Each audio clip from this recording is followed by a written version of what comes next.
Hi friends, welcome to Roshni's world. ഇന്ന് ഞാൻ മലബാർ സ്പെഷ്യലായ ഒരു ഈവനിങ് സ്നാക്സിൻ്റെ റെസിപ്പി ആയിട്ടാണ് വന്നിരിക്കുന്നത്, തേങ്ങാമുറി.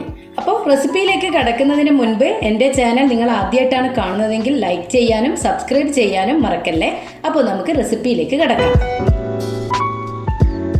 അപ്പോൾ അതിന് വേണ്ടിയിട്ട് ഞാൻ 4 മുട്ടയാണ് എടുക്കുന്നത്. ആദ്യം ഞാൻ മുട്ടയൊന്ന് വേവിച്ചെടുക്കട്ടെ. അപ്പോൾ ഞാനിപ്പോൾ മുട്ട പുഴുങ്ങി വരുമ്പോഴേക്ക് ഇന്ന് നമുക്ക് ചിക്കൻ ഒന്ന് ക്രഷ് ചെയ്തെടുക്കണം. ഇത് ഏകദേശം 200 ഗ്രാമോളം ഉണ്ട്.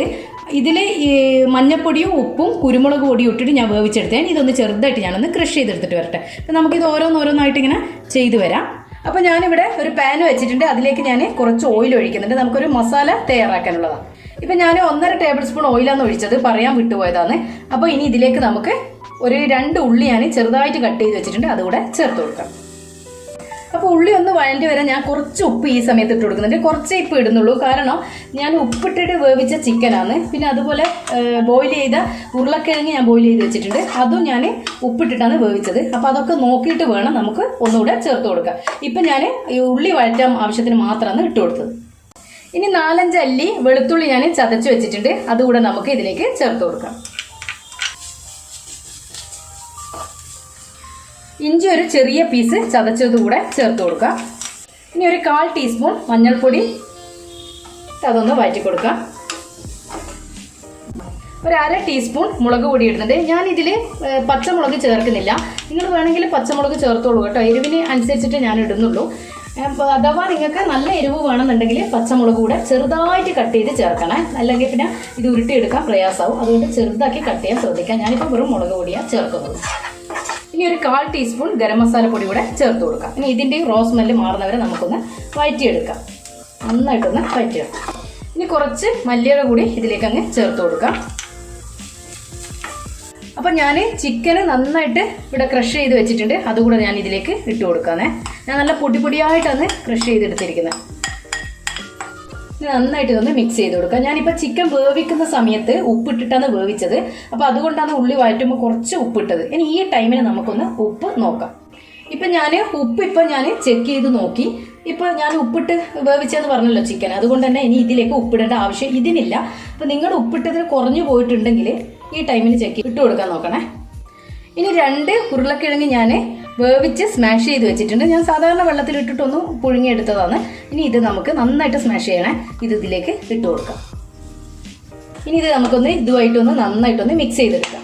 അപ്പോൾ ഇത് നന്നായിട്ട് ഉരുളക്കിഴങ്ങ് ഇതിലേക്ക് മിക്സ് ആവണം കേട്ടോ, കാരണം ഉരുളക്കിഴങ്ങ് നമ്മൾ വേവിച്ചിട്ട് കുറച്ച് സമയം വെക്കുമ്പോൾ അത് തണുത്ത് കഴിഞ്ഞാൽ ഒന്ന് ഉടച്ചെടുക്കണം, അല്ലെങ്കിൽ പിന്നെ അതിങ്ങനെ വേറിട്ട് നിൽക്കും. അതുകൊണ്ട് പ്രത്യേകിച്ചിട്ട് അതൊന്ന് ശ്രദ്ധിക്കണേ. അപ്പോൾ നമുക്കിതിന് നന്നായിട്ടൊന്ന് മിക്സ് ആക്കാം. ഈ സമയത്ത് ഒന്ന് ഉപ്പ് ചെക്ക് ചെയ്തോളുക, കാരണം ഞാൻ ഇത് 2 ഉപ്പിട്ടിട്ട് ചെയ്തത് കൊണ്ട് തന്നെ എനിക്കിപ്പം കറക്റ്റ് കിട്ടിയിട്ടുണ്ട്. നിങ്ങൾക്ക് ആ സമയത്ത് ഇല്ലെങ്കിൽ പിന്നെ ഉപ്പില്ലാതിരിക്കുമ്പോൾ ഒരു ടേസ്റ്റ് ഉണ്ടാവില്ല. അപ്പോൾ ഈ ടൈമിനും കൂടെ ഒന്ന് ചെക്ക് ചെയ്ത് നോക്കാം. അപ്പോൾ ഇതിപ്പോൾ നന്നായിട്ട് മിക്സായി വന്നിട്ടുണ്ട്. ഇനി നമുക്ക് മറ്റുള്ള പരിപാടിയിലേക്ക് പോവാം. ഇനി നമുക്കൊരു മുട്ട ബീറ്റ് ചെയ്തെടുക്കണം. അപ്പോൾ അതിനുവേണ്ടി ഞാൻ മിക്സിയുടെ ജാറിലേക്ക് ഒരു മുട്ട ഒഴിക്കുന്നുണ്ട്. ഇങ്ങനെ അടിച്ചെടുത്താൽ കുറച്ചൊന്ന് നമുക്കൊന്ന് ഇത് കിട്ടും, അതിന് വേണ്ടിയിട്ടാണ് അങ്ങനെ ചെയ്യുന്നത്. ഇനി ഇതിലേക്ക് കുറച്ച് ഉപ്പ് കൂടെ ഇട്ട് കൊടുക്കാം. ഒരു നുള്ളു കുരുമുളക് പൊടി കൂടെ ചേർത്ത് കൊടുക്കാം. ഇനി ഞാനിതൊന്ന് അടിച്ചെടുത്തിട്ട് വരട്ടെ.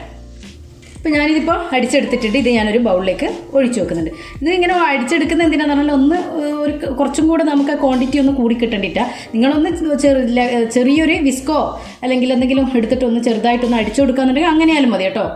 ഇപ്പം നമുക്കിനി മുട്ട എടുത്തിട്ട് ഈ ഞാൻ കുറച്ച് മൈദ എടുത്ത് വെച്ചിട്ട് അതിനൊരു കണക്കൊന്നുമില്ല, കുറച്ച് എടുക്കാൻ, കൂടുതലാക്കി എടുക്കണ്ട. വേണമെങ്കിൽ ആവശ്യത്തിന് വീണ്ടും ഇടാമല്ലോ. അപ്പോൾ അതിനാവശ്യമുള്ള മാത്രം എടുത്ത് വെക്കാൻ നോക്കാം, വേസ്റ്റ് ചെയ്യണ്ട.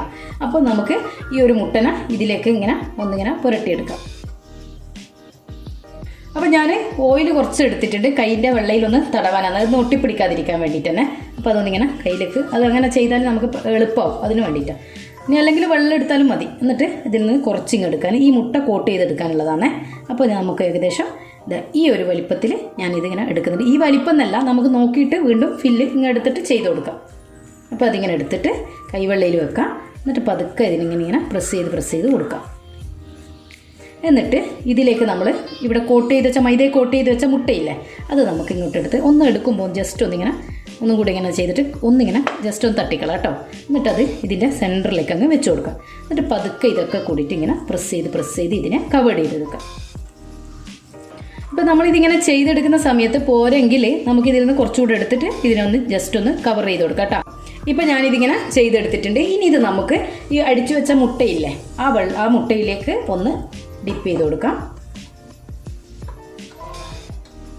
നമ്മൾ കട്ട്ലറ്റിനൊക്കെ ചെയ്തെടുക്കുന്നില്ലേ അതേ കണക്ക് കേട്ടോ. ഇനി ഇത് നമുക്ക് ബ്രെഡ് ക്രംസിലേക്കൊന്ന് ഒന്ന് കോട്ട് ചെയ്തെടുക്കാം.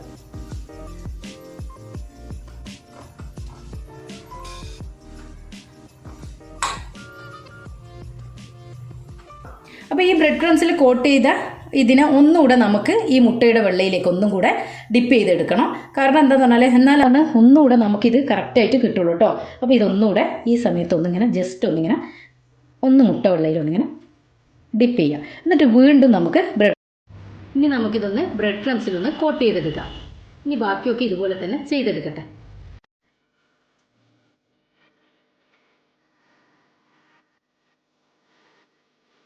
നമ്മുടെ തേങ്ങാമുറി ഇവിടെ റെഡി ആയിട്ടുണ്ട്. ഇത് നമുക്കൊന്ന് ഫ്രൈ ചെയ്തെടുക്കാം. അപ്പോൾ ഞാനിപ്പോൾ ഓയിൽ ഒഴിച്ചു കൊടുത്ത് ഇപ്പം അത് നന്നായിട്ട് ചൂടായി വന്നിട്ടുണ്ട്. ഇനി ഇതിലേക്ക് നമുക്ക് ഇത് ഓരോന്നായിട്ട് ഇട്ട് കൊടുത്ത് ഫ്രൈ ചെയ്തെടുക്കാം. ഇത് ലോ ഫ്ലെയിമിലിടാൻ ശ്രദ്ധിക്കണേ. ഹൈ ഫ്ലെയിമിലിട്ട് എണ്ണ ഒന്ന് ചൂടായി വരുമ്പോൾ ലോ ഫ്ലെയിമിലിട്ട് കൊടുക്കാൻ ശ്രദ്ധിക്കുക. എന്നിട്ട് ഇതിൻ്റെ മുകൾ ഭാഗത്തൊക്കെ എണ്ണ ഇങ്ങനെ പതുക്കി ഇങ്ങനെ ഒഴിച്ചു കൊടുക്കുക. നിങ്ങൾക്ക് വേണമെങ്കിൽ ഷാലോ ഫ്രൈയും ചെയ്യാം. ഞാനിപ്പോൾ ഇത് ഡീപ് ഫ്രൈ ആയിട്ടാണ് ചെയ്തെടുക്കുന്നത്.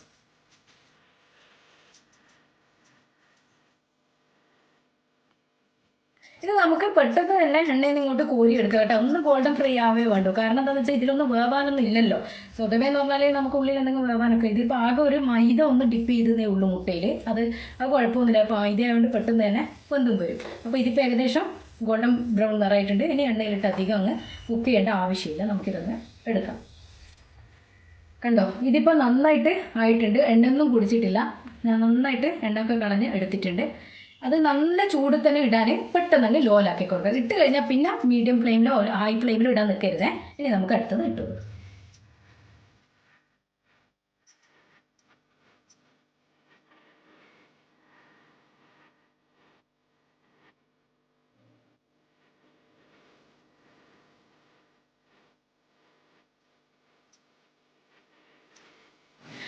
അപ്പോൾ നിങ്ങൾക്ക് വേണമെങ്കിൽ ഈ സ്നാക്സിൻ്റെ ഈ ഉൾവശയില്ലേ, ആ ഉൾവശത്ത് വേണമെങ്കിൽ ഈ ചിക്കന് പകരം നിങ്ങൾക്ക് വേണമെങ്കിൽ ചട്നി ഇല്ലേ, നമ്മളെ തേങ്ങാ ചട്നി, അതുകൂടെ ഫില്ല് ചെയ്ത് കൊടുക്കാം. ചിക്കൻ വേണ്ടെങ്കിൽ അത് ഫില്ല് ചെയ്ത് കൊടുക്കാം. അതും ടേസ്റ്റാണ് കേട്ടോ. എന്തായാലും ഒന്ന് ഷെയർ ചെയ്ത് കൊടുക്കാൻ മറക്കല്ലേ.